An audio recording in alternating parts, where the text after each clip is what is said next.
Eu não sou o tipo de cara que é saudosista. Inclusive, eu acho que o saudosismo é uma merda, tá ligado?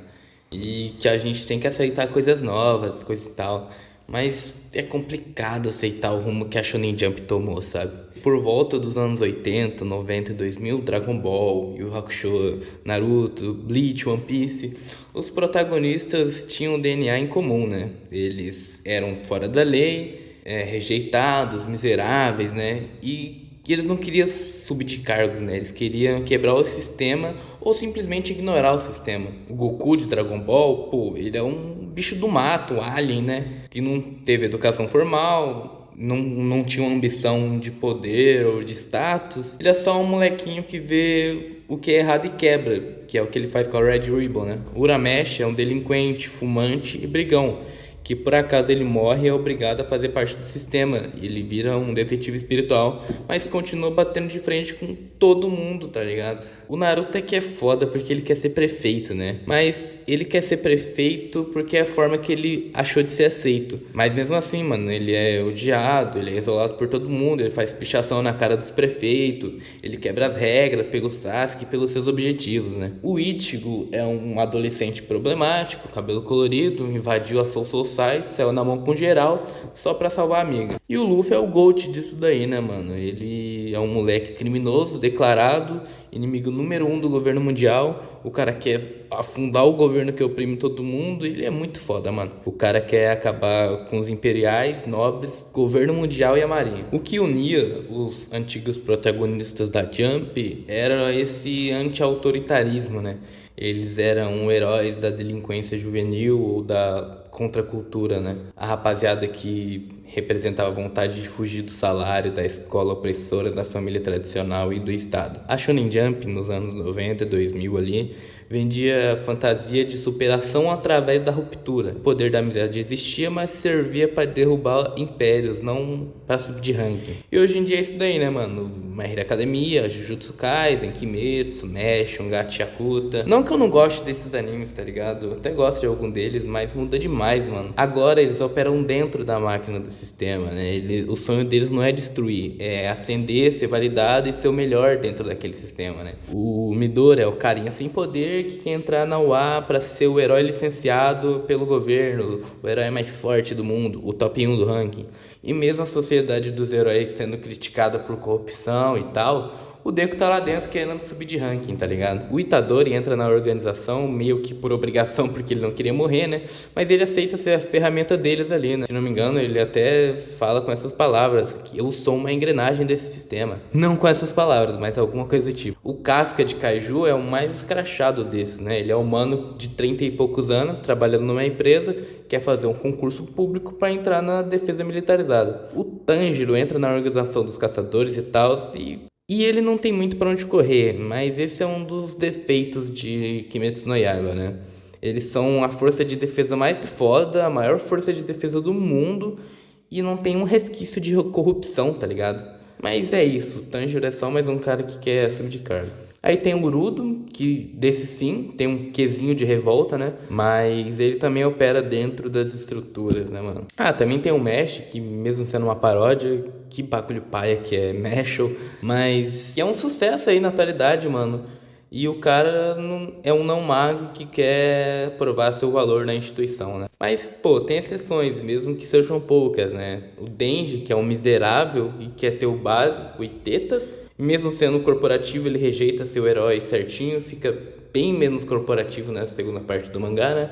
E tem o maninho de Kagurabate, que ele é basicamente movido por vingança, né? E então meio que foda-se o que tiver no caminho dele, ele vai quebrar pra conseguir essa vingança. Mas a tendência é bem clara, né, mano? Vai de eu vou mudar o mundo destruindo as regras dos que estão no meu caminho pra eu vou subir na hierarquia e consertar o sistema por dentro. O objetivo final virou reconhecimento institucional e progressão de carreira. Mas por que isso aconteceu? Foi a cultura woke? Foi a agenda progressista? Claro que não, a juventude mudou, mano. E estou levando uma pergunta importante. Será que os autores ficaram menos criativos ou corajosos? Será que foi por isso? Ou será que simplesmente passaram a reescrever personagens que refletem a juventude do seu próprio tempo? A Jump nunca existiu numa bolha, né? Ela sempre vendeu história para adolescente japonês. E adolescente muda conforme a sociedade muda. Se o público muda, o tipo de herói que faz sucesso vai mudar também. Então, para entender por que os protagonistas da Jump mudaram tanto, primeiro a gente precisa entender o que aconteceu com a juventude japonesa nessas décadas aí. Depois dos anos 60 e 70, o Japão viveu um boom econômico brutal, né? Injeção de dinheiro à pampa, a geração perdida, né? Os Bosozoku, que era a rapaziada gangue, né? Os motoqueiro fodão, delinquente de rua, o visual yankee, o cabelo fodão, uniforme alterado, briga de rua. Eles representavam a rebeldia real, né, mano? Eles eram jovens pobres ou de classe média, fugindo da pressão do salário vitalício, da escola rigorosa e da reconstrução do pós-guerra. A juventude do Japão era foda, mano. Teve os protestos estudantis de 68 que foram gigantes, moleque. Pô, universidade paralisada, confronto com polícia, demandas anti-imperialistas contra o Tratado dos Estados Unidos, né?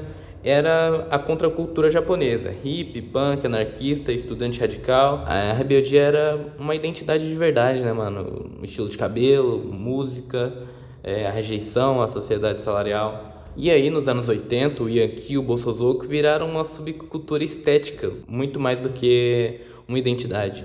O visual delinquente era muito mais estilizado, né? Harajuku, visual kei, punk japonês absorveram essas influências ocidentais e transformaram em moda, né? Mas a rebeldia ainda era viva, né? A partir dos anos 90 e 2000 entra a estagnação econômica, a década perdida, né? O envelhecimento populacional, que a crise de 2008, os terremotos, etc e tal.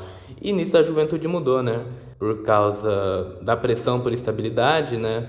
Menos vontade de confrontar o sistema, medo da violência, desemprego e ostracismo social, né? A rebeldia meio que tava passando a virar só uma estética consumível, sabe? E eu acho que isso também entra no que antigamente existia uma sensação que dava sim para enfrentar o sistema diretamente. Os protestos estudantis fechavam universidades, os sindicatos paravam cidades inteiras, os movimentos juvenis ocupavam ruas e ruas. Dava a impressão de que uma geração inteira podia desafiar a ordem estabelecida, né? E hoje, para muitos jovens, o governo, empresas e instituições parecem máquinas gigantescas e praticamente impossíveis de derrubar, né? A consequência é que a fantasia muda junto. Em vez de imaginar a destruição do sistema, muita gente passa a imaginar o sucesso dentro dele. Não é uma questão de coragem ou covardia, eu acho, mano. É uma adaptação ao mundo percebido, muito mais complexo e muito mais difícil de transformar. E o ativismo meio que caiu por terra, né? Hoje os jovens japoneses evitam protestos radicais por medo de perda de oportunidades, sabe? O movimento contra as leis de segurança de 2010, por exemplo, foi muito mais pacífico do que era o Zenkyoto, né? A rebeldia foi basicamente domesticada. E não só no Japão, né? A gente tem que falar do nosso Brasil. Um paralelo forte, mano, é a contracultura que tinha no Brasil, né? Nos anos 60 e 70, o tropicalismo e os hips. Os protestos contra a ditadura, os punks, skinhead, metal. E nos anos 90, o hip hop, gangue, skatista. E depois, especialmente depois de 2013, a rebeldia foi capturada por pauta progressista, dominante na universidade e na cultura pop. Depois de 2013, ser jovem é basicamente ser transgressor de esquerda, tipo, é ser, sei lá, feminista, LGBT, anticapitalismo seletivo, e o conservador vira careta, sabe? O Olavo de Carvalho e o MBL ajudaram a inverter isso, né? Enxergar o jovem conservador como um rebelde contra o mainstream cultural. Porque quem é conservador sofre bullying no Twitter, tá ligado? E um certo bullying acadêmico, querendo ou não. Mas isso é só em bolha política, né, gente? Pelo amor de Deus. Mas, obviamente, a esquerda também tem culpa nisso, como eu falei. A esquerda entrou num conformismo institucional. Ser contra o politicamente correto hoje é o ato punk, é o fodão, tá ligado? E com a mudança da juventude, a Jump também vai mudar, mano. Os editores da Jump sempre foram pragmáticos, né? Eles vendem o que o público consome. Os anos 90, economia borbulhante, otimismo e heróis disruptivos. E aí, nos anos 2010, a juventude mais ansiosinha, estabilidade, sistema de poder complexo, narrativa de escola, faculdade, militarismo, espelham os vestibulares, empresas e as forças armadas. O Midori sonhando com a licença de herói reflete basicamente os jovens estudando para entrar numa boa universidade ou empresa, o Kafka no emprego braçal e depois na força de defesa, é a ascensão social, tá ligado? Fantasia da progressão segura no mundo incerto. A Jump virou a fábrica de hits com fórmulas testadas, né, mano? Protagonista simpático, hierarquia clara, torneiozinho, vilão que ameaça, mas não destrói o mundo inteiro. Talvez seja por isso que boa parte dos protagonistas modernos seja um salaryman, sabe? Eles fazem prova, passam por treinamento, recebem licença, tem supervisor, seguem o regulamento, disputa ranking, busca promoção. Troque o herói por um terno e em muitos casos a estrutura da história continua funcionando perfeitamente. Nos shonen clássicos, a aventura muitas vezes era uma fuga da sociedade e atualmente ela costuma ser uma preparação para ocupar um lugar nela. O herói continua crescendo, ficando mais forte, salvando pessoas, mas agora ele faz isso preenchendo formulários e passando em exames e conquistando reconhecimento institucional, papapá, tudo isso que eu já falei. É isso, a rebeldia hoje em dia virou commodity, né? O punk não é mais no filter, é uma jaqueta customizada que aparece no anúncio do Instagram. Yankee é um filtro, a geração perdida dos anos 90 virou geração burnout. No ocidente, no Brasil, o ativismo online substitui a rua, né? E muitas vezes é só pra tu ser performático. Isso explica um pouco da nostalgia que a gente tem pelo Luffy e pelo Naruto, sabe? Eles representavam a juventude que acreditava que um garoto podia mudar tudo com a sua garra, a sua força e sua perseverança. E hoje o herói é mais realista, por assim dizer, né? Não que eles não tenham garra, perseverança, é que ele sobrevive subindo degraus, fazendo amigos na corporação e aceitando que o sistema é imperfeito, mas ele precisa ser dele, sabe? Não que os novos heróis sejam ruins, porra, Boku no Hero é do caralho, eu adoro Boku no Hero, é um dos meus animes favoritos, mas o sabor mudou, né? De revolução pra reforma e conformidade. De foda-se o mundo, foda-se toda essa merda, pra eu vou ser o melhor assalariado. Ah, mas então, João Terushima Devoted, o que toda essa merda significa? Mano, a Shonen Jump espelha o declínio da rebeldia juvenil real, do Bosozoku pro TikTok. Protesto de 68 pro seja você mesmo. A juventude não ficou fraca, mano, ela se adaptou para um mundo mais complexo, eu diria, com menos espaço para ruptura total e mais pressão por sobrevivência. Mas as exceções, como o Denji e o Chihiro, mostram que a chama antissistema não morreu, sabe? Talvez o próximo grande hit da Jump volte a ser um verdadeiro revolucionário. Ou talvez a verdadeira rebeldia hoje esteja fora do mainstream, né? Nos independentes, nos mangás que não sejam da Jump, assim, sabe? Ou de grandes empresas. Ou até no jovenzinho do MBL que ousa questionar o senso comum cultural.